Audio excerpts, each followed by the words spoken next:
So we'll start from this problem. So this is again an asset replacement problem. Okay. So the problem's name only will change in terms of equivalent annual cost or asset replacement, but their approach to the problem is going to be the same. Okay. So if you take this problem, we'll start from the required. Prepare calculations that demonstrate when the hypermarket should replace its fleet of delivery vehicles from a financial perspective. Okay. So the marks given is a 10 marks, and we'll start from here. A hypermarket now delivers a significant number of customers that place their orders via the internet. And this requires a fleet of delivery vehicles that is under the control of local management. The cost of the fleet is now significant, and management is trying to determine the optimal replacement policy for the vehicle fleet. The total purchase price of the fleet, okay, of the entire, we don't know like how many vehicles are there, but the total cost of purchasing all the vehicles is $220,000. Okay, so the running cost for each year and the scrap values of the fleet at the end of each year are as follows. Okay, so we have like 5 years and we have a running cost which is different for each year. Okay, so if you're going to run a machine for the first year, it is 110. If you're going to run a machine for 2 years, for first year it is 110 and for second year it is 132. Some students wrongly assume that it's going to be assume that a machine is going to be this vehicle is going to be run for 2 years. They assume that it is 110 and 110. Okay, they take it like that. That is actually a wrong approach. The right approach is for the first year alone it is 110. The second year it is going to be 132. Okay, so that's about the running cost here. The scrap value also differs. Okay, so these are for the entire fleet. Okay, these are for the entire fleet of vehicles. Okay, so it's not for the per vehicle, it is a fleet of vehicles. Okay, the hypermarket's cost of capital is 12%. Ignore tax and inflation. So we have to find out what is the ideal asset replacement. So we'll start from a 5-year cycle. Okay, then we'll go to a 4-year cycle, 3-year cycle, 2-year cycle, and a 1-year cycle. Okay, so we'll start with the problem here.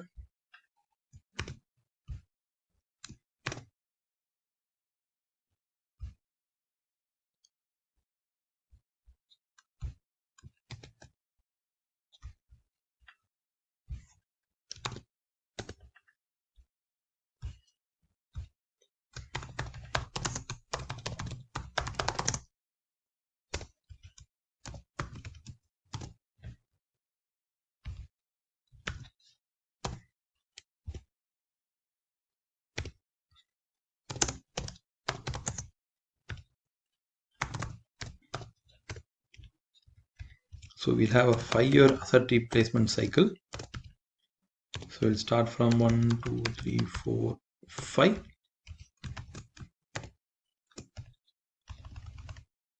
So we'll start from the running cost.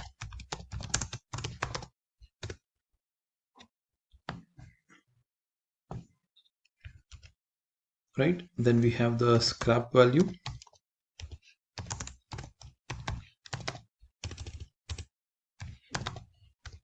We have the purchase cost.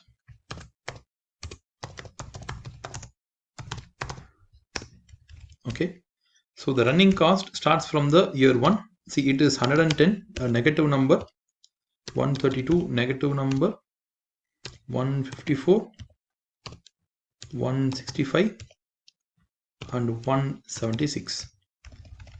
Let's get the scrap value. See, the scrap value is going to be only a single scrap value. So, and that scrap value will occur only at the 5th year. So, in the 5th year alone, you will get 25. The purchase cost is going to occur in the 0th year only, and it is going to be minus 220. Okay. So, as all these numbers, okay, as all these numbers are in terms of thousands, okay, you have to mention that it is in thousands. So, okay, it is a best practice, you do that. So get the cash flow. The cash flow will be the sum of the purchase cost, scrap value, and the running cost. So copy that and place it for all the years. You got the answer.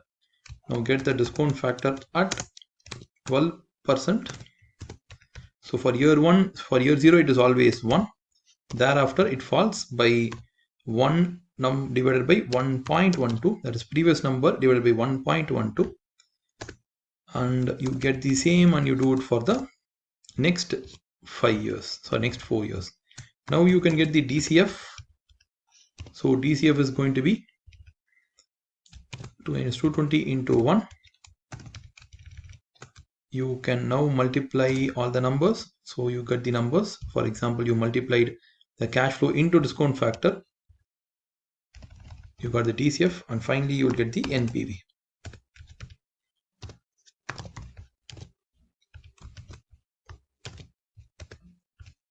Okay, so we got the NPV. So after getting NPV, you have to get the total discount factor. Okay, the total of discount factor should be a sum of which numbers? Don't take the 1 into account, that is very important.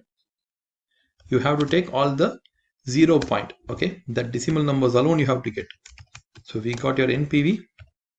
So let's get the EAC, equivalent asset value cost. How do you get it? You will get it by dividing your NPV divided by your total DF. So that's going to be this step divided by this step. So you got 200.73. That's a 5-year replacement cycle. So let's get the other numbers. So this is a 5-year replacement cycle.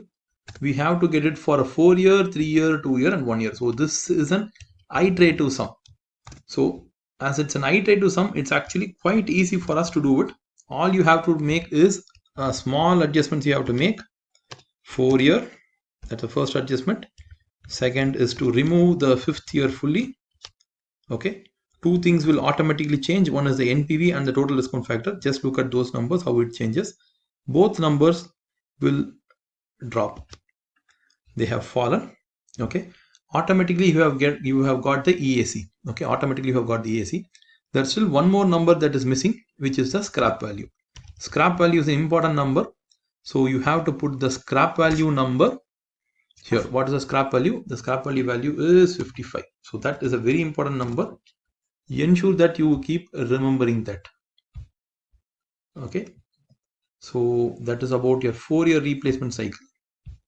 Let's get the 3-year replacement cycle.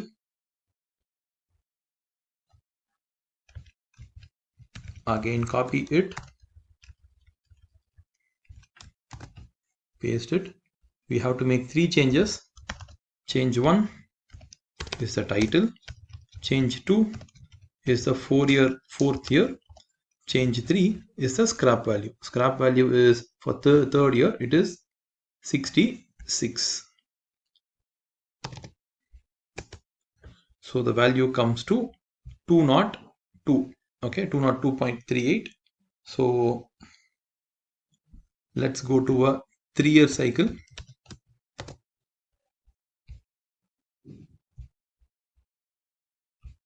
Sorry, 2-year cycle.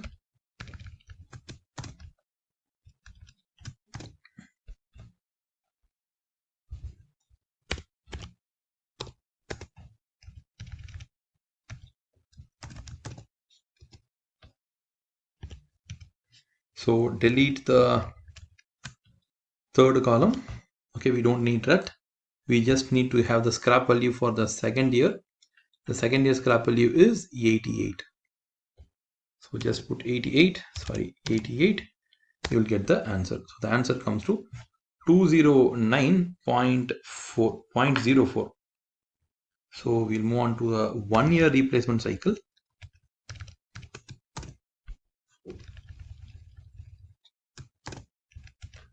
So let's go to a 1-year replacement cycle.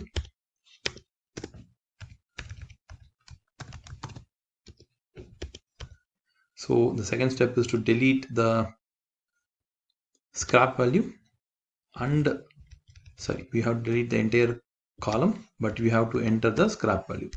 The scrap value is going to be 121. So we have to put that. So 121, put that, and the value comes to 235 0.4. So now get all the replacement cycles.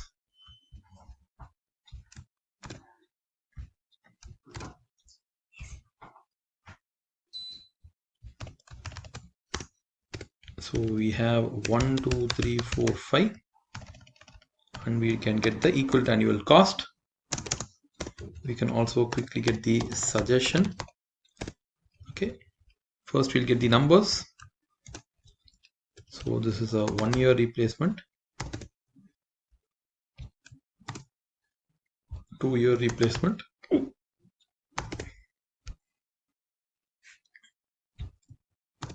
3-year replacement,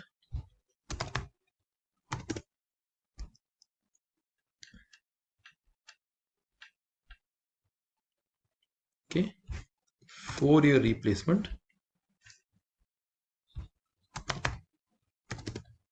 and finally a 5-year replacement.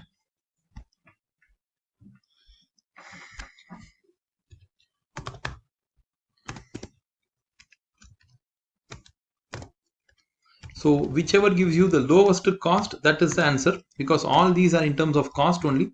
So your suggestion would be, okay, so your suggestion would be 209 seems to be smaller, 202, 198 is the most smallest value, I think, so that we can choose that one. So the EAC is lowest for a 4-year replacement cycle, okay, hence it should be adopted. Okay, so that seems to be the answer here.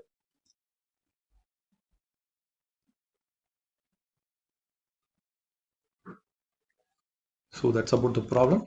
So we'll just recap the problem so that you will get a better idea. So the concept is very simple. First, start with the lengthiest replacement cycle. Okay, so you have the running cost, you have put it. There's no inflation or any information he is given. Then the scrap value you have put it. Scrap value occurs only once in the cycle. Okay, so ensure that only once it has come. All the other boxes should be empty. Purchase, so purchase value also will come only once. Okay, so then you got the cash flow, discount factor you have done, DCS you have computed, NPV, discount factor, total discount factor, and EAC. Be very careful in terms of how the numbers are added. Only these numbers should be added.